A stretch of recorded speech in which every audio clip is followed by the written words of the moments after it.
What's up, everybody? Happy Friday. Happy NBA slate. Happy questionable tags on the NBA slate today.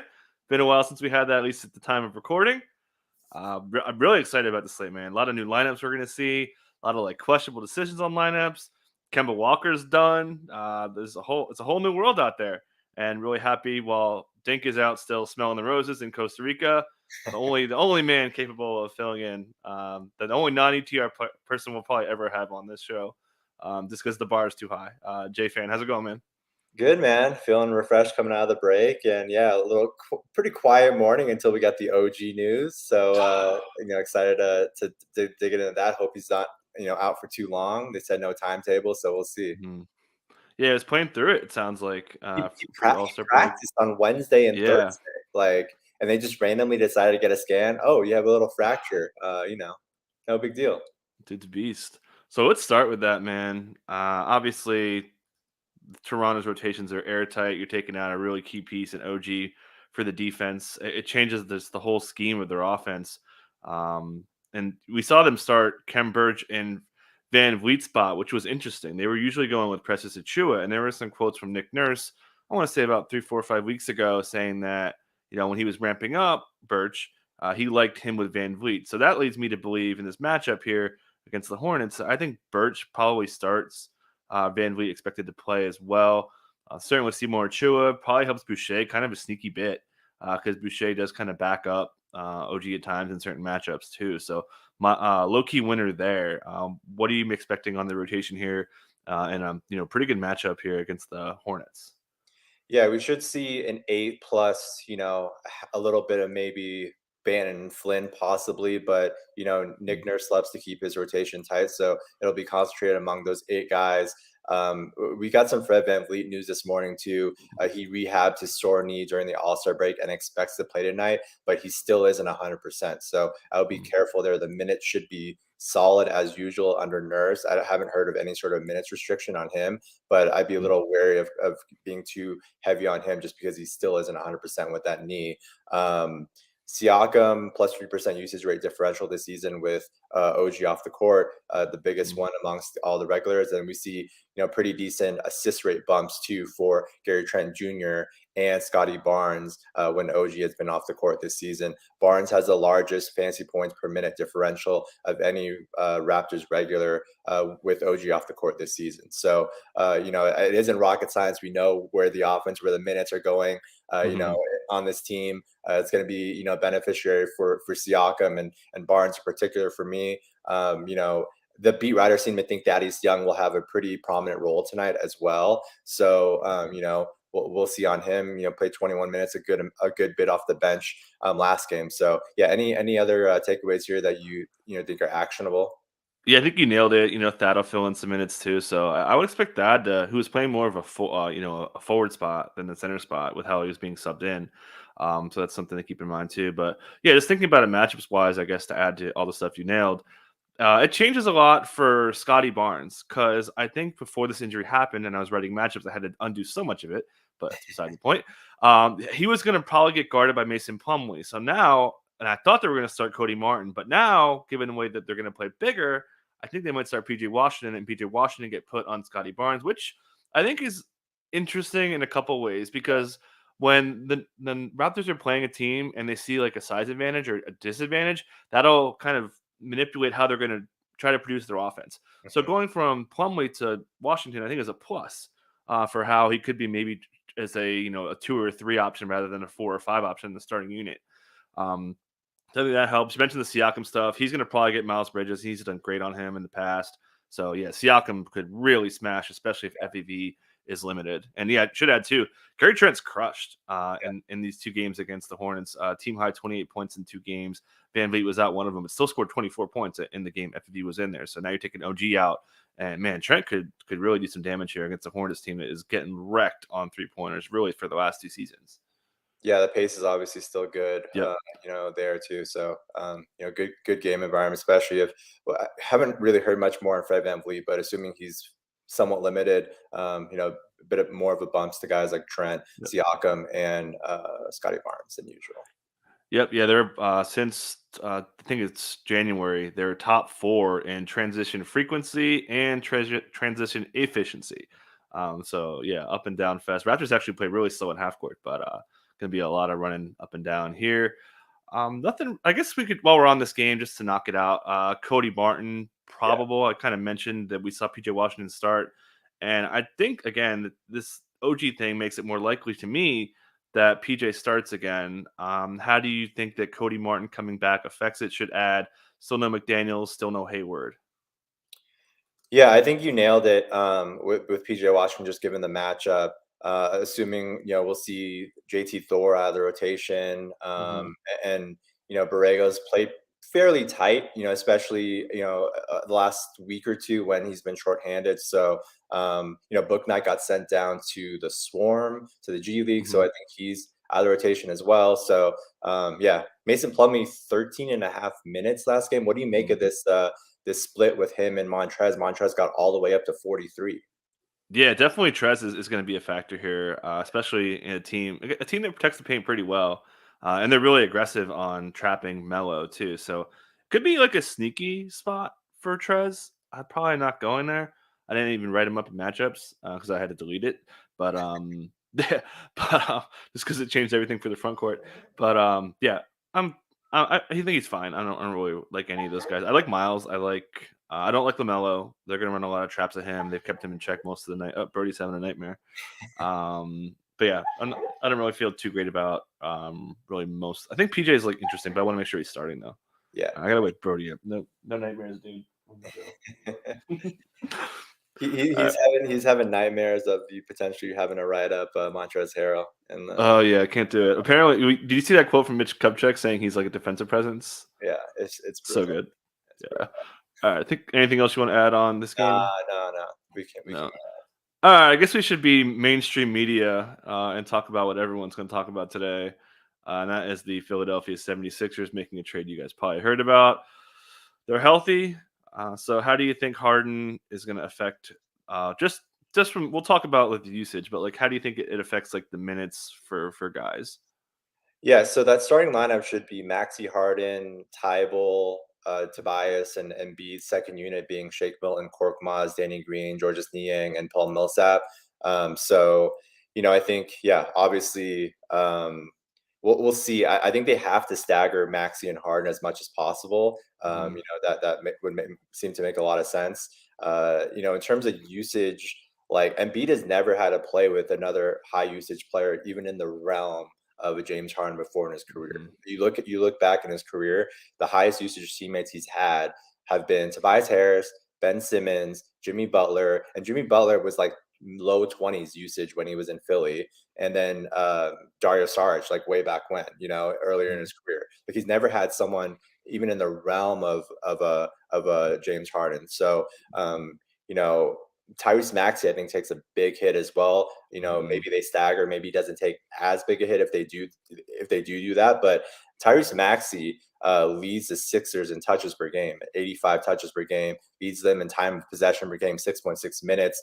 6.6 minutes. The next highest after 6.6 is Shake Milton all the way at 3.8. So that's going to change in a big way. Tyrese is going to have to play off the ball a lot more.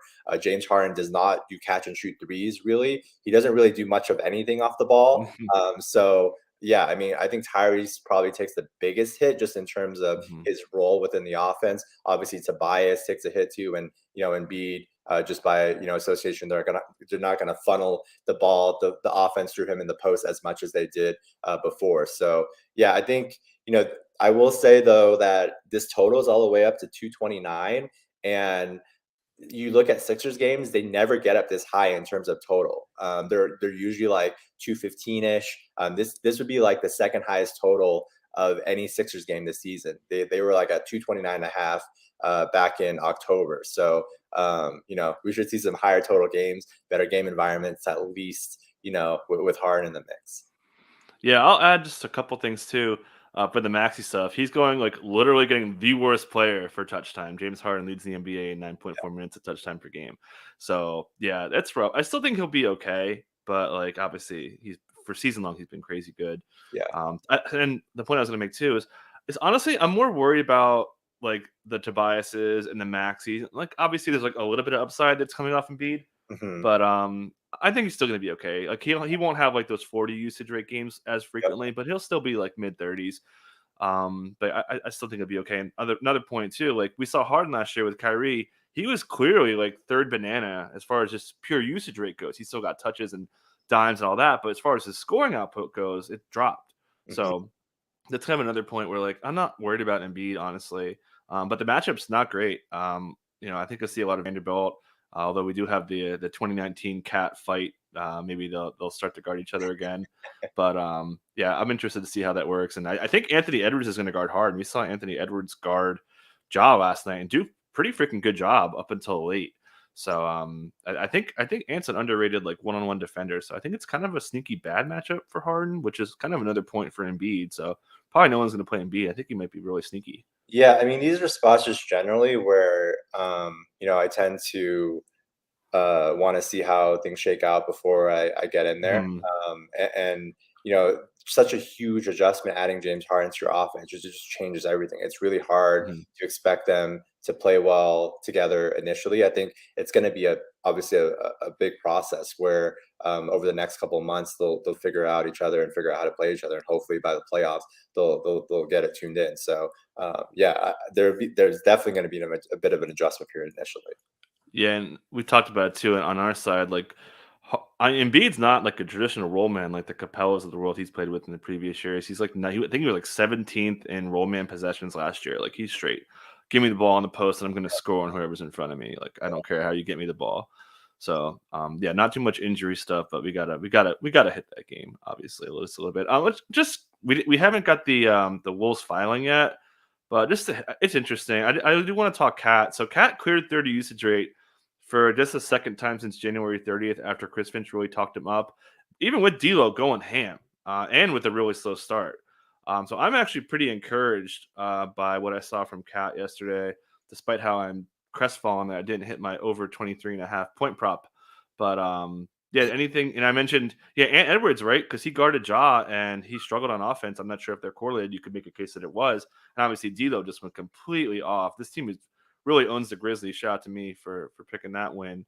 But anything you want to add on the Wolves on this side that's interesting to you?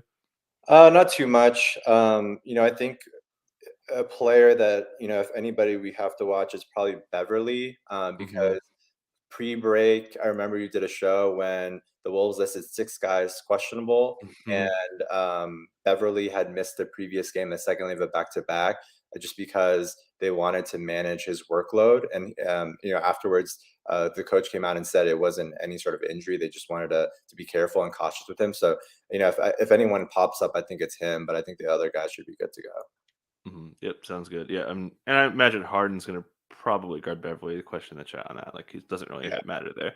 Yep. But yeah. Okay, so sort of injury related here is the Pacers. You see some questions in chat. Obviously, for season long, and even DFS, very relevant with some new pieces all over the place. You got like backcourt changes. Malcolm Brogdon finally probable, Mhm. and then you got Isaiah Jackson went through full practice. I did the old starter jersey research, and it looks like we saw Jalen Smith, Isaiah Jackson, Brogdon, and Halliburton starting. I did not see the fifth starter in the starters jersey pictures. I'm expecting Heel to start there. I'd be pretty surprised if Isaiah Jackson just doesn't run away with minutes. Just with the comments from way back in like November that they're going to trade players to free up him and Chris Duarte. Should add Chris Duarte as questionable. Get your takes on him, but that's kind of how I'm expecting the starting 5 to go. While we'll see O'Shea Brissett really suffer for minutes. Mhm. Lance will lose some playing time. Washington will mostly go away. But anything you want to add and just your lean on Duarte?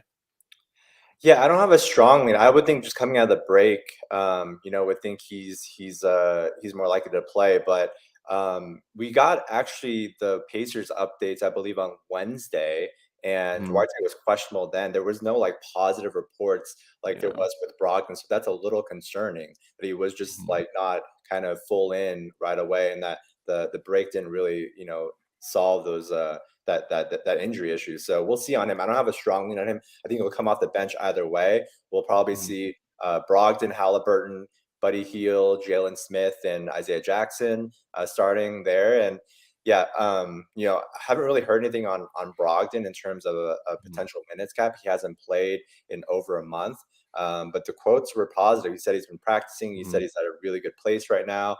I think the biggest, you know, uh, guy he'll affect is really Halliburton, who was Mhm. dominating touches and possession in those 4 games he appeared as a pacer. In those 4 games as a pacer, he had like 8 minutes of possession per game. Mhm. And the next 3 Pacers in possession per game combined for 8.3 minutes. So that tells you the extent of how much he was dominating possession during that stretch. And yeah, he was playing alongside a bunch of lower usage players like Goga, Brissett, Jalen Smith, Terry Taylor.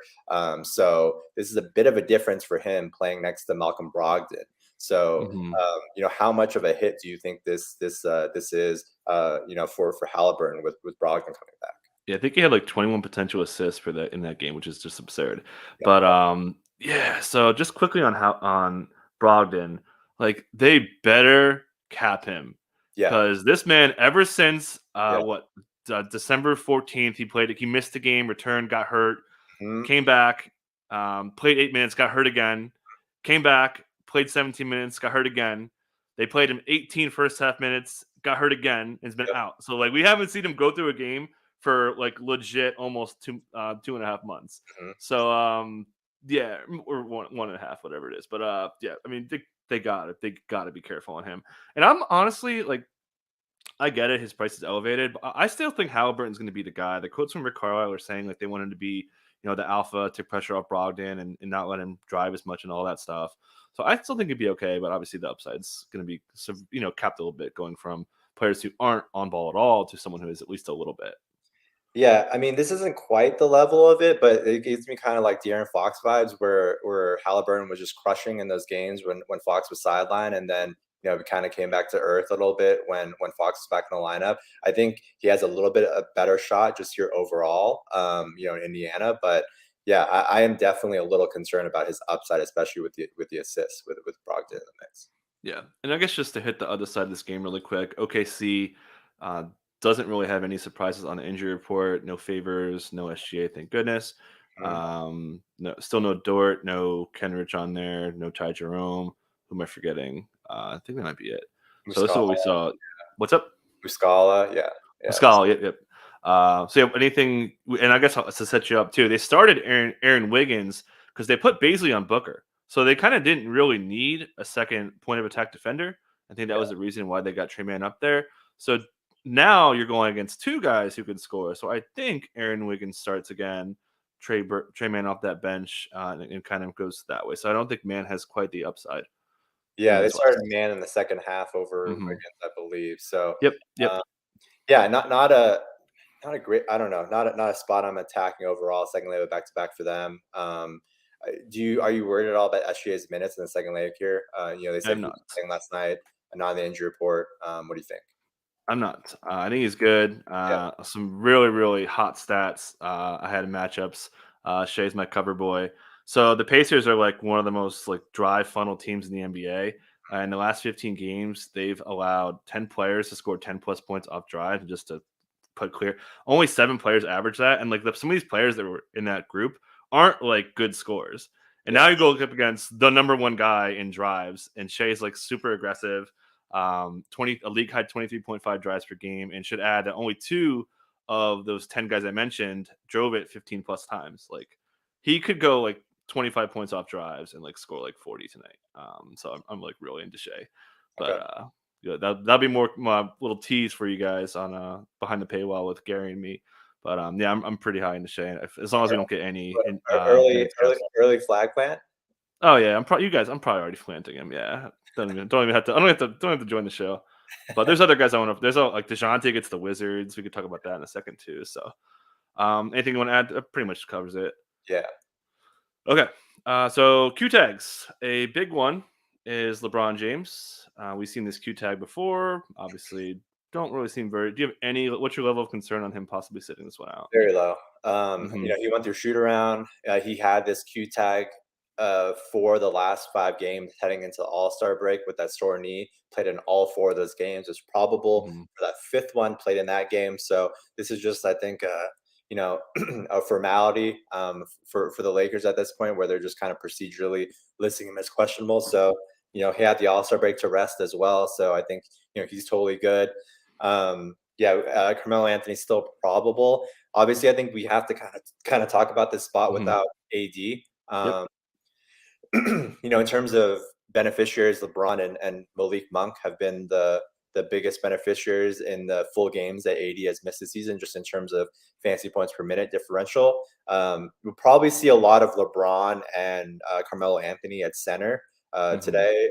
We've seen these spots come up before where they're playing bigger teams like Philly or Portland with Embiid and Yusuf Nurkic, where we're talking about, hey, is this a possibility? Is this a spot for Dwight Howard possibly to get a spot start? But no, in those spots he's still playing like 10 minutes off the bench. So I think they feel pretty comfortable rolling those LeBron and Melo, the smaller Mhm.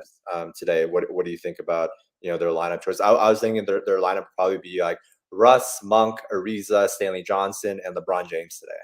Completely agree. Yeah, and yeah, I think Monk's sneaky good. And I know I think you've talked about it before, but when AD's out, it's like night and day on who benefits, and it is most clearly LeBron James. 619-minute sample of Russ and LeBron without AD, and what I lost my set. It's like 32 and it's insane. Like all LeBron, and then Westbrook is 17, 8, and 7 in that sample too. So definitely a big, big, big LeBron spot. Probably see Marcus Morris on the other side, who's not really too scary to me. So LeBron and Monk are where I'm attacking this game. Yeah. So we were expecting probably Terrence Mann to be on Russ and Reggie Jackson Yep. Monk, right? So that's even a bigger kind of Yep. bump for Monk for dodging the Terrence Mann assignment. Completely agree, 100%. Which, and I guess just quickly, there's nothing on the Clippers side, but just because it's an interesting game, yo, Reggie Jackson's on one. He's been like straight owning, like he's been like Luka style. Where's my stats here? Last 4 games, he is tied for second in touch time. Luka only ahead of him, 16 drives per game. He was averaging 10 before at where was he at? Yeah, like all the stats are real. 14.3 potential assists per game. That's like elite role in a really, really good matchup here. So ever since his trades were made, and now that Norm Powell's out, like Reggie Jackson is like suddenly a guy who I would like never, ever, ever, ever play. And like, now I'm like really interested. Yeah, I Do mean, the you minutes have really come up. Obviously, the blowout against Houston right before the break skewed things a little bit. Mhm. Only played 26 there, but before that, 37, 38, 40, and 33 in terms of minutes. So he's the guy we were always concerned about with the minutes downside, especially with them kind of going hot-handish, playing guys off the bench, extending minutes off the bench, and benching their starters if they got off to slow starts. But yeah, the minutes have really been good, and this should be a really close game. Projects 2-point spread. So yeah, good spot for Reggie. Again, I agree. Yeah, the other ESPN game, you and I do not think it's going to be close. We've got a lot of questionable tags on the New York side Yeah. with RJ Barrett, Nerlens Noel, Derrick Rose is doubtful, Kemba Walker is cooked. Random shout out to the Hornets, who kind of did Kemba dirty back in the day when Kemba wanted to stay, built a house, and they're like, no, you can't stay here. He bounced on him. But so just to set you up a little bit too, Tibbs had some quotes about talk about Obi Toppin saying he liked him and Quickly and Burks in the second unit, which leads you to believe that once Rose comes back, he's starting. Yeah. So So I will say this. So Tibbs was asked on Wednesday about when Rose is available. Will he start? Will he go back in the starting lineup? And Tibbs's response to that was, "I think Burks is our best option." mhm, So it leads me to believe that initially Burks will stay as the starting mhm. point guard until at least until Rose gets his feet wet, builds his way back up to full strength, full minutes, full health. So yeah, I mean, just given that quote from Tibbs on Wednesday, I would expect Burks to be the starting point guard moving forward. Totally agree. Totally agree. And then any lean on RJ Barrett? He had full practice on Wednesday, which is good for Mhm. him. I would think I will lean towards him playing. We've seen the last 4 games he's missed. Julius Randle has just gone absolutely insane. averaging 29, 14, and 7, 54 FanDuel points per game, 33% usage rate. So 7th in the league in usage rate during that stretch without RJ. So he's had a massive role. He'd obviously be the biggest beneficiary if RJ had to sit again. When RJ returns, lowers kind of the ceilings for Burks, for Evan Fournier. They've had a couple spike games in there without RJ, and then Quentin Grimes will obviously go back to the bench. Mm-hmm. If RJ is clear to play. Yep, and then Cam Reddish goes probably bye-bye again. Interesting trade in hindsight. But yeah, I saw someone posting about Randall. I'm not touching Randall today. I think Miami's too good. Yeah. In 2022, their starting unit has a league best 86.3 defensive rating. That is stupid good. And they take away the interior, which is where the Knicks are going to try to score. So unfair fight. You and I both bet Miami -5.5. Yep. I think it's going to be it's like the Boston game yesterday. Like, there's no chance the Nets are going to be able to score. It's so obvious to me that Miami and Boston have the best defenses, and teams that are just bad offensively just can't score. So Miami's only kind of concern with me betting them as of late has been just their bench and their second unit, right? And now they have Tyler Hero, Caleb Martin, Dwayne Dedmon back. They're full. They have 10 really solid rotation players. That bench is Hero, Vincent, Caleb Martin, Strus, and Dwayne Dedmon. I am very sold on this Heat team tonight against this Knicks side. I think the 5.5. I think it moved actually since we've been on this. It's sixes across the board, and I've even seen 6.5 pop up. So I think it's 6. So I would catch it before it kind of continues to move. Yeah, I think 6 is still definitely good. 6.5, I think it's gonna be a double-digit game. Yeah. Moving on to some kind of smaller tags. We got Thomas Bryant questionable with an ankle injury. I forget if it was the same ankle. I didn't have time to check. Not a huge deal either way. Any lean on Thomas Bryant playing, and then if he plays, if he doesn't play, I should say, how many minutes for Gafford? Do we think you see a little bit of Vernon Carey? Are they going to run that kind of small Kuzma / Denny's Brewery front court? How would you expect? Who do you expect him to play one, and then how do you expect it if he doesn't? Yeah, I don't have a strong lean on Thomas Bryant. Just coming out of the break, I would just lean naturally towards these guys playing more often than not. But yeah, Thomas Bryant hasn't played more than 24 minutes in a game this season. He's on a minutes limit, clearly coming off that ACL, and then Gafford's was clearly on a minutes limit as well. I don't know how high they're willing to get Gafford up to. I would say, just kind of given how they've been using Thomas Bryant, I would be saying low 20s. Is kind of the top for him. Maybe mid 20s. I wouldn't go too crazy though. What do you think? What do you think Gafford's minutes range is tonight? 13 to 21. I don't think he's going to hit 24. Yeah. Maybe if he doesn't play, if Bryant doesn't play, maybe 17 to 24. Yeah. I guess. I don't think he's going to go past 24. Agreed. And I think that little small ball lineup sort of with David Kuzma. So Knicks just announced Derrick Rose undergoing another procedure on his ankle. Oh my God. Yeah. Oh man. Absolutely brutal. Oh boy. What does that mean? Is it eventually Miles time? Quickly. Yeah. Miles time. Quickly's been just terrible, man. The shot has been way off. No timetable for return for Rose. Just absolutely. He's got to be up for the regular season, and Knicks aren't making the playoffs, so he's done. Yeah. All right. It doesn't really change anything. We had him out anyways. Okay, so we can move on. Man, we are way behind schedule, but you and I tend to do that. Actually, we're almost done. Yeah, we're almost done. Reggie Bullock is questionable here, and I'll add the number one lineup in the NBA by net rating this year is the Mavs. Their new starting lineup is almost plus 33 net rating. It was absurdly good in a 100-minute sample. So what do you think on his availability after missing the break? I think he's probably got a good chance to play, but what do you think? Yeah, I think he has a good chance to play. And we really seen his minutes get up there. Before the break when he was playing, they were upper 30s. I think he touched 40. Big minutes. So yeah, assuming he plays, probably go to a 9-man rotation. Luka, Brunson, Bullock, DFS, Dwight Powell as the starters, and their bench would be Dinwiddie, Josh Green, Davis Bertans, and Max Kleba. So I don't think it it matters a ton. Like Bullock, when he's playing, is like a lower teens usage player. Josh Green isn't getting up that high in terms of minutes to where I'm really looking at him. What kind of impact really do you think the Bullock injury has on this team?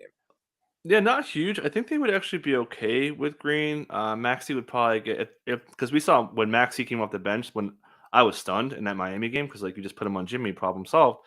But they brought him off the bench and they put him on Jimmy eventually later in the game. But like here, I think you're okay starting Green, but I think they would bring him off the bench, Maxi, and then if he doesn't play, and then Powell would guard Boyan. But I think Bullock's playing and he would get the Boyan assignment, in my opinion. Yeah. Royce, poor Royce O'Neal. Send some Yeah. flowers to his mom and dad because he's about to get roasted tonight. Luka is playing out of his mind. Dude, it's insane. I pulled up the stats over the last 4 games. Like besides the statistics that they're easy, the old last 4, he's 42, 12 and 7 per game, 26 drives per game, 18 points off drives per game, 11 minutes of touch time per game, and a 45.5 usage rate. All of those numbers would lead the league by a mile that I just said. So and I'll add. I'll share. I'm giving away too much free stuff here from my matchups column. But we had an 84-minute sample of Luka versus the Gobert-led defense last year, and it was pretty much on par with his stats. He was at 28 points per 36, which is where he was last year. A lot of that was without KP, but a lot of it was with Tim Hardaway Jr. Yeah. So I think Luka's gonna completely smash here. This dude's just completely on fire. Anything you want to add there? No. Luka Doncic is pretty good at basketball. I have to add. I'd say so. RJ Hampton looks like he's not going to be back. I should say after rolling his ankle in practice. Yeah. Is that dream matchup, man, against the Rockets? I would assume you're leaning out now, and then how does that change things for you? Yeah, so I want to talk about this RJ Hampton thing. So what do you think his role is even when he gets back? Like they have Gary Harris and Terrence Ross already off the bench. I would assume they maybe go smaller and cut into like Brazdeikis or Schofield their minutes. Yeah. But I don't expect Hampton to play much. I think like low to mid teens is probably his role on this team moving forward. Like they have, Suggs and Cole back, and obviously I don't think Ross is going anywhere, and Gary Harris has played well enough as of late to stick in the rotation. So. I think you nailed it with just Schofield going away, and they just basically play smaller. We could kind of just assume that one. And to your point, like we were hammering RJ Hampton unders before he got hurt. Like it was just like Print City. But great matchup, man. Fun stat. The Rockets, they are. Let's see, where's my stats at? They are 30th in like every defensive category. In February, they are 30th in defensive rating, half court rating, offensive rebounding allowed, effective field goal percentage, shots at the efficiency at the rim, like every single stat, they're dead last, man. So I said the Orlando Magicians are going to be sawing their defense in half in my matchups today. So I think Franz is like sneaky because we usually like to play guards against them, but I think Franz could pop off here, and I actually like Suggs quite a bit. Yeah, I mean, the good news is KPJ and Jalen Green are intact, so it's a green light for opposing teams. Anytime those two are in, they're just getting absolutely cooked. Interesting note that came out of shoot around on the Rockets side from Silas is they plan to play Şengün and Wood together quite a bit tonight to match up with the Magic front court. So see a good amount of overlap. I don't think they'll start together, but I would expect them to play a good amount together. They could. I mean, they're not like tied to Eric Gordon. Oh yeah. But I think that's kind of something to watch. We'll talk more about that. And although the Magic are one of the better teams at defending the interior too, so something to keep in mind on there. Okay, we talked about pretty much everything. Spurs, anything you want to add there? Just not much. No, not really. So I mean. Yeah, nothing really else hanging. I would say, campaign, I was just going to check to see if the 230 had them on there. No. Nope. Nope, they didn't file. I think it's like almost certain that he's out again. Quotes from him like on Wednesday were like he needs like some sort of miracle to be back the next game or two out of the break. So secondly back to back, fully expect him to sit again, and then we'll have Aaron Holiday, and Point Book again. Point Book again, man. Man, I am officially my girlfriend's family is coming in town tonight. Oh She's yeah, like, "Yo, could you go out later?" Like, you're crazy. I'm not missing her versus Booker. Are you out of your mind? But yeah, I'm super pumped for that. I definitely think Booker starts at the point again. I'll add too. The Suns' social media shot like a little video of Cam, and he had nothing on his shooting wrist, as far as I could tell. I'm sorry, his right wrist. But yeah, I'm with you. Definitely think Cam starts again. Booker's going to go freaking off, even though Herb will be on him. I can't wait for that matchup.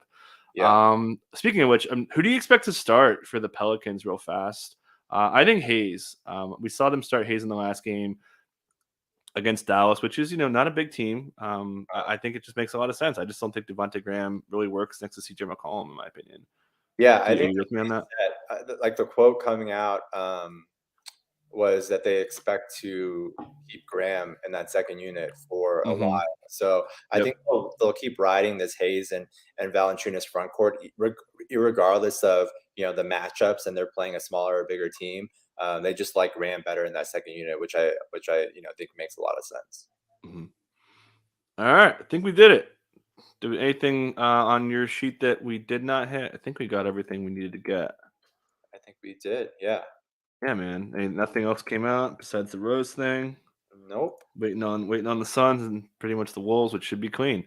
All right. So we are out of here on that. Thank you to Jay Fan. Do you have any other things you're doing besides just grinding injury news for Underdog? No, you know what it is. Just Yeah, on that day to day.